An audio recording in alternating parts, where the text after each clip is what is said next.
Now I'm going to introduce to you our next new brush that we have. Let me read this one, it's a long one. 16BJF. Now it's kind of like a contouring or a blush brush, but with a really blunt end, almost like a kabuki brush. This brush can be used for a variety of different purposes, putting on either powders or creams, whether it be contouring, highlighting, applying blusher, a little bit of color to the apples of the cheeks.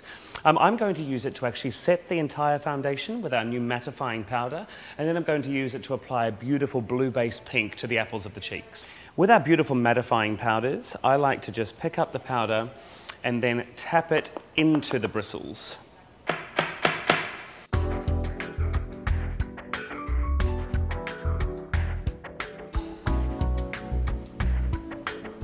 Now, you may have thought I'd be doing things in a slightly strange order.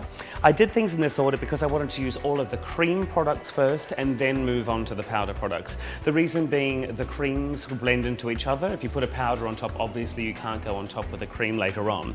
I did the powder through the brows and underneath first because I actually wanted that to grab to the moisture and get more of an intense shade, where the colors that I go on with after the powder are the ones I want to be blended and softer.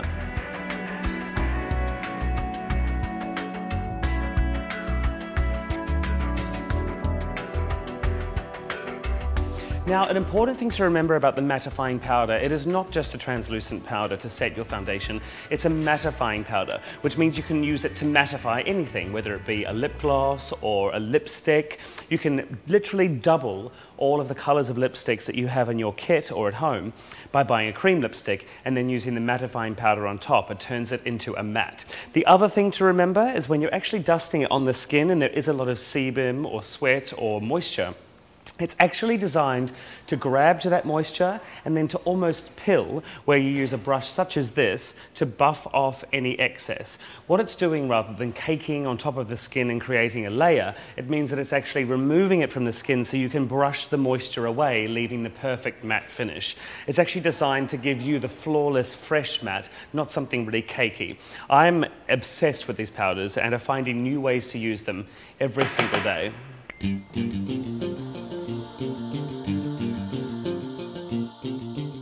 Now, I like to tease people with new products, so I don't even think we actually have a name for this yet. The prototype is called a Highlighting Powder 202.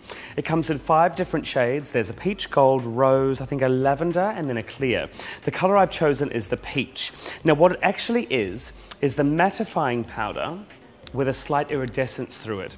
I like to call it an instant hangover cure. It really is something you just dust onto your skin. It doesn't look too frosty, but it just gives the skin a beautiful, lifted, refreshed glow. And I'm going to use the peach color now, using exactly the same brush as before, just to highlight the cheekbones.